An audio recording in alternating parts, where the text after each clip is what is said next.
Hello guys, and welcome to our new music class. Here we have a piano, okay? Let's see, this is a big piano. We have black keys, and white keys. Okay? I'm gonna talk about this one. This call is middle C. Why? Because it's in the middle. Okay? You have to know that always in the piano you have two black keys in the middle of three white keys, and here you have three keys in the middle or between four white keys. Always the first note that appears here before the first black key, before the group of two black keys, this note is called middle C. Finger numbers. We assign specific numbers to each finger. The thumb is finger 1, the pointer is finger 2, the middle is finger 3, the ring is finger 4, and the pinky is finger 5. 1, 2, 3, 1, 2, 3, 4, 5, 4, 3, 2, 1, 3, 2, 1, 5, 4, 3, 2, 1, 3, 2, 1, 1, 2, 3, 1, 2, 3, 4, 5. Hey guys, so now we're going to review the C major scale, which you know already, but we're going to review it very quickly. Okay? This is the C major scale with the notes in English: C, D, E, F, G, A, B, C. This is the C major scale with the notes in Spanish: Do, Re, Mi, Fa, Sol, La, Si, Do. You can use C or you can use T. Either way it's correct. Now, but first, what is a scale? A scale is simply a sequence of notes. Sequence meaning that one is following the other, okay? That's why a scale goes from C all the way to the next C, following a sequence: C, D, E, F, G, A, B, C. Okay? But where do we find it in the piano? Now that's very simple. If you have a piano here, you always have to remember the patterns of the black keys. So here we have a group of two black keys and then a group of three. And then it will repeat throughout the entire keyboard. A group of two, group of three, group of two, group of three, etc., etc. Okay? If we go to the left key of the first black key in the group of two, we will have the note C. And we will simply continue with the sequence in all the white keys, meaning that the next white key is going to be D, the next one is going to be E, then F, then G, then A, then B, and back to C. If you see right here, this C is again on the left side of the first black key of the group of two. And here you continue the pattern: D, E, etc. Okay? This is the C major scale, from one C to the other. Okay? And if I play that in a guitar or a piano, that major scale will sound like this. And going backwards, that is the C major scale. Okay? Don't forget, that is the C major scale. A half step on a piano keyboard is the distance from one note to the next nearest note.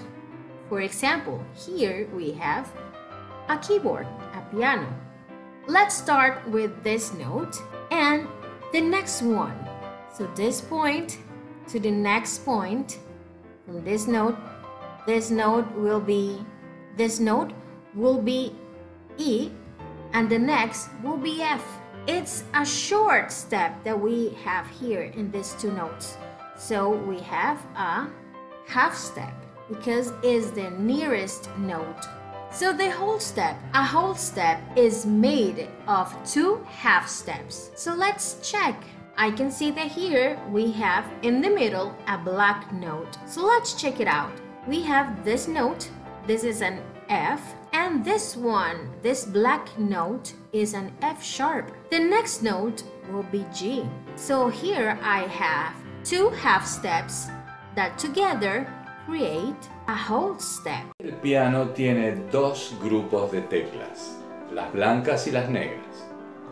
Imaginemos un teclado sin teclas negras.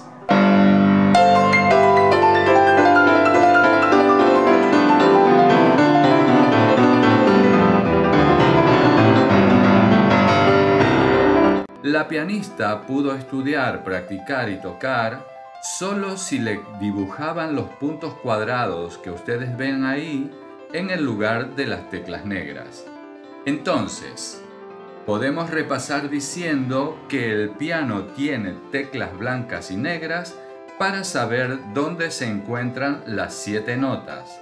Do, re, mi, fa, sol, la, ti, en English, C, D, E, F, G, A, B.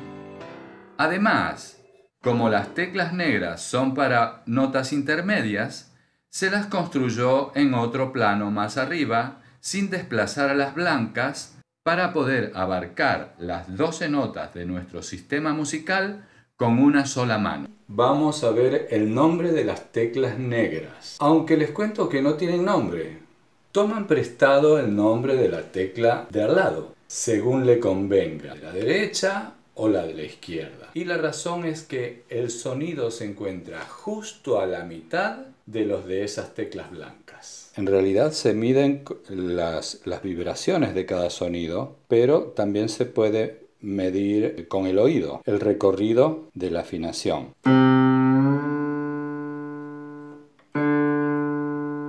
Si nos quedamos a la mitad,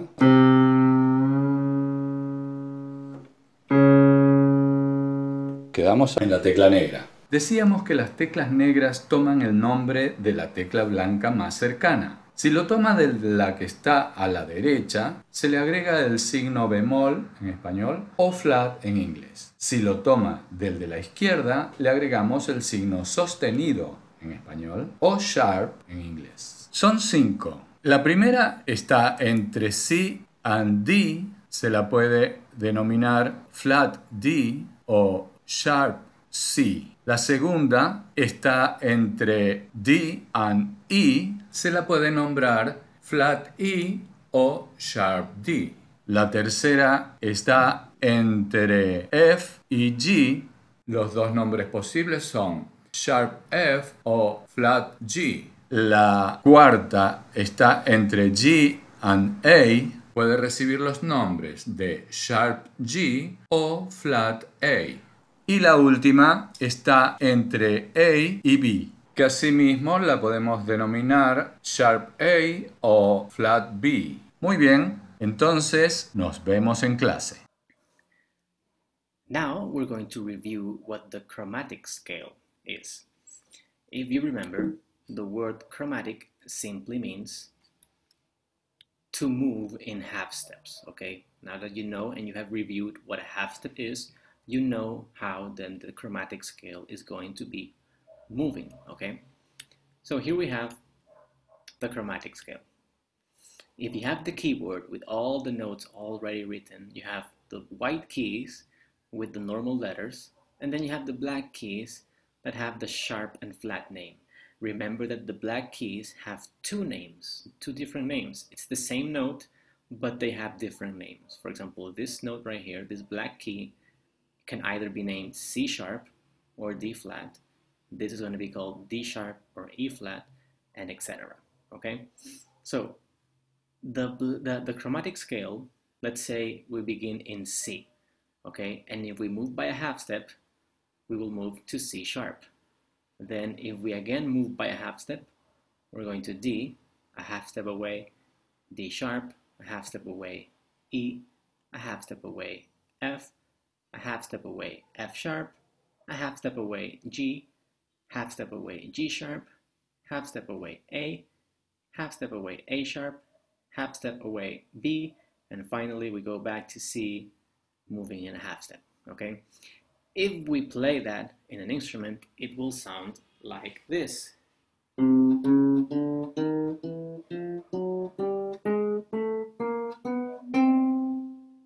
then going back.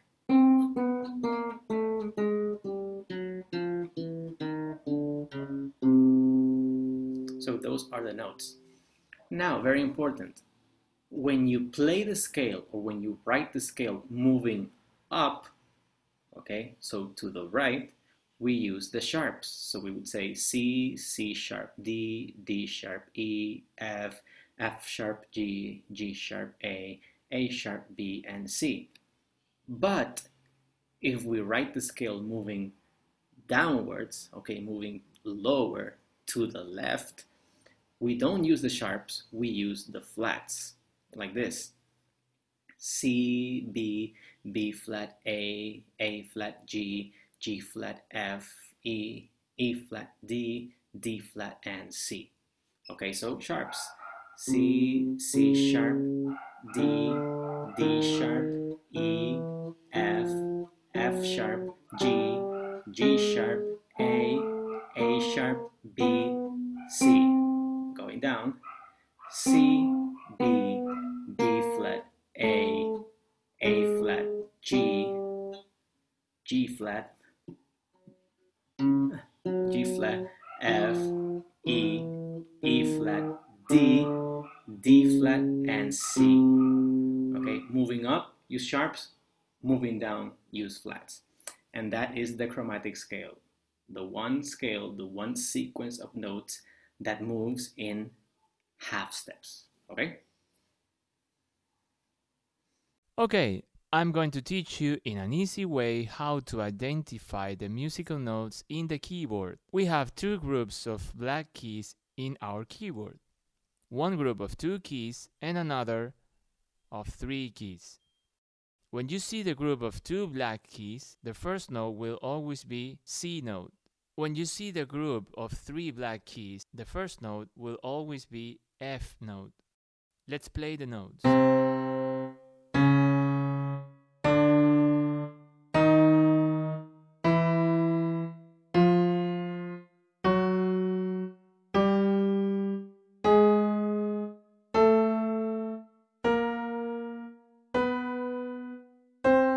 And remember, if we are in C note and we want to go up a half step, it will always be C sharp. And if we are in D note and we want to go down a half step, it will be D flat. Practice with this video because in the next live session we will have a quiz. Good luck and goodbye.